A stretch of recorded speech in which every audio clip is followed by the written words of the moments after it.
Waalaikumsalam warahmatullahi Waalaikumsalam wabarakatuh. warahmatullahi wabarakatuh. Kami dari kelompok 3 dengan saya Kezia Vanessa Ristosa dan rekan saya. Saya Sultan Ahmad Novel Syarif. Saya Novaldi. Saya Imadi Raditya Sataki. Saya Anissa Nurhoidiyah.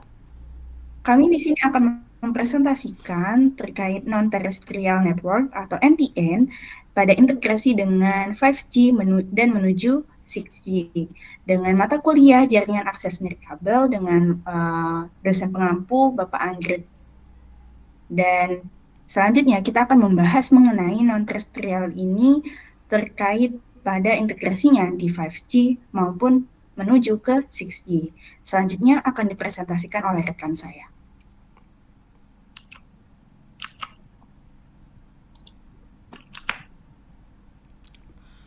Baik, selanjutnya ada beberapa agenda presentasi di mana alur materi yang akan dibacakan, yaitu yang pertama ada pendahuluan dan definisi NTN, kedua yaitu arsitektur dan komponen penyusun NTN, ketiga ada integrasi NTN dalam standar 5G berdasarkan 3GPP, keempat ada tantangan teknis yang dihadapi dalam implementasinya, dan yang terakhir kelima perkembangan NTN menuju era 6G serta berbagai contoh aplikasi serta penggunaan NTN dalam kehidupan nyata. Next. Baik, sebelumnya apa itu non-terrestrial network? Non-terrestrial network atau NTN adalah jaringan komunikasi yang menggunakan platform di luar permukaan bumi, seperti satelit LEO, MEO, GEO maupun platform udara seperti HAPS. Teknologi ini dikembangkan karena masih terdapat sekitar 3,2 miliar penduduk dunia yang belum memperoleh akses internet yang memadai. Selain itu, sekitar 71% lainnya permukaan bumi tidak terjangkau jaringan seluler konvensional. NTN memungkinkan layanan komunikasi tetap tersedia di wilayah terpencil, lautan, pegunungan, hingga daerah yang terdampak bencana alam. Oleh karena itu, NTN menjadi solusi penting dalam pemerataan akses digital secara global. Next. Oke, baik, selanjutnya lapisan dan komponen NTN. Jadi arsitektur NTN itu terdiri dari beberapa lapisan berdasarkan ketinggian platform yang digunakan. Pada orbit tertinggi, terdapat satelit GEO dengan cakupan yang sangat luas namun memiliki latensi yang sangat besar. Di bawahnya lagi, terdapat satelit MEO yang menawarkan keseimbangan antara cakupan dan latensi. Kemudian, selanjutnya satelit LEO yang berada paling dekat dengan bumi dan mampu memberikan latensi rendah sehingga cocok untuk layanan broadband modern. Selain satelit, terdapat HAPS atau HAPS atau High Altitude Platform Station yang beroperasi di stratosfer. Secara umum, NTN terdiri dari 3 segmen utama, yaitu Space Segment sebagai segmen satelit, Ground Segment sebagai stasiun bumi dan gateway, serta Service Segment yang menghubungkan layanan NTN dengan jaringan inti 5G. Next. Standarisasi 3GPP dan integrasi NRNTN. Integrasi NTN dengan 5G dilakukan melalui proses standarisasi oleh organisasi 3GPP. Pada rilis 15 dan 16, NTN masih berada pada tahap studi dan penelitian.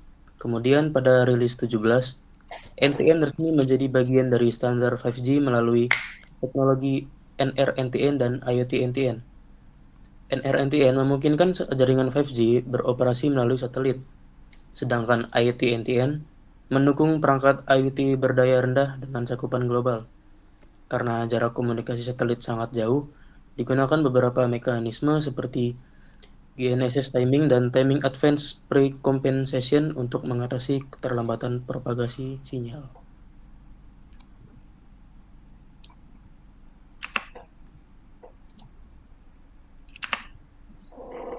Oke, selanjutnya ada hambatan dan solusi teknis NTN.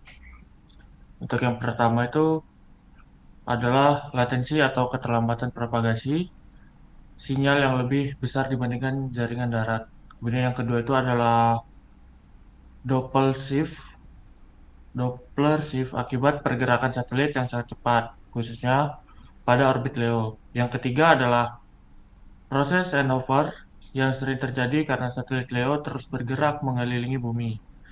Selain itu, terdapat tantangan berupa pet loss yang tinggi, interferensi spektrum, kemudian sinkronisasi waktu. Nah, di sini untuk mengatasinya itu digunakan berbagai solusi seperti konstelasi satelit Leo, kemudian ada beamforming, kompensasi GNSS, serta teknologi manajemen mobilitas yang lebih cerdas.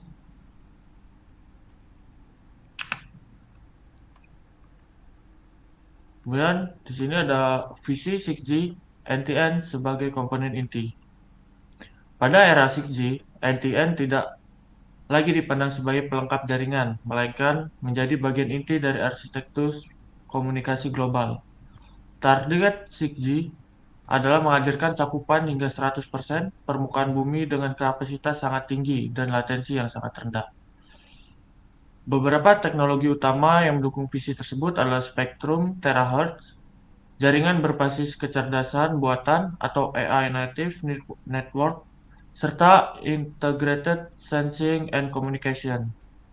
Selain itu, konsep Space Air Ground Sea akan mengintegrasikan satelit, HAPS, jaringan darat, dan jaringan laut ke dalam satu sistem komunikasi yang terpadu.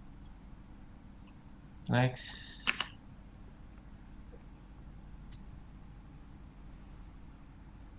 Ada aplikasi dan ekosistem NTN. NTN memiliki banyak aplikasi dalam berbagai sektor. Pada bidang pertanian, sekitar NTN dapat menghubungkan sensor di daerah terpencil melalui satelit.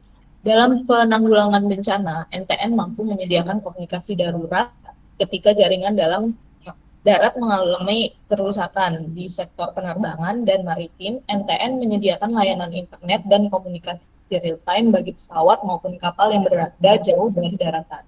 Selain itu, NTN juga dapat digunakan sebagai backhaul atau BTS di wilayah terpencil, serta mendukung layanan direct to device, yaitu smartphone, yang dapat terhubung langsung ke satelit tanpa perangkat tambahan. Next. NTN versus jaringan terestrial. Jika dibandingkan dengan jaringan terestrial, masing-masing teknologi memiliki banyak kekurangan dan kelebihan. Jaringan 5G terestrial menawarkan latensi yang sangat rendah dan performa tinggi di wilayah perkotaan. Sementara itu, satelit Leo memiliki cakupan global dengan latensi yang masih relatif rendah meskipun membutuhkan handover yang lebih sering. Satelit GEO mampu memberikan cakupan yang sangat luas dengan jumlah satelit yang lebih sedikit, tetapi memiliki latensi yang tinggi. Karena karakteristik tersebut, NTN dan jaringan terestrial bukanlah teknologi yang saling bersaing, melainkan saling melengkapi untuk menciptakan konektivitas yang lebih luas dan merata.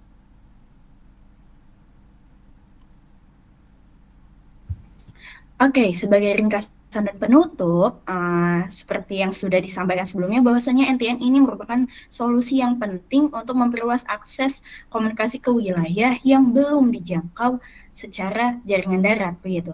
Lalu standar 3GPP itu menjadikan NTN ini sebagai bagian resmi dari ekosistem 5G melalui NRNTN ataupun IoT NTN.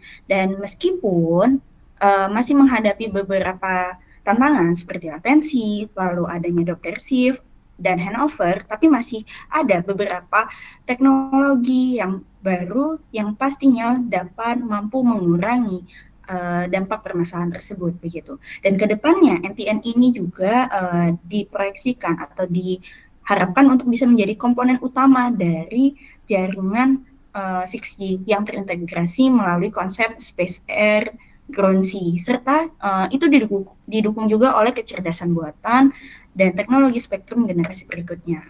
Sekian presentasi kami. Mohon maaf jika ada salah kata dan salah ucapan dan menyakiti untuk yang mendengar. Terima kasih. Wassalamualaikum warahmatullahi wabarakatuh. Waalaikumsalam warahmatullahi wabarakatuh.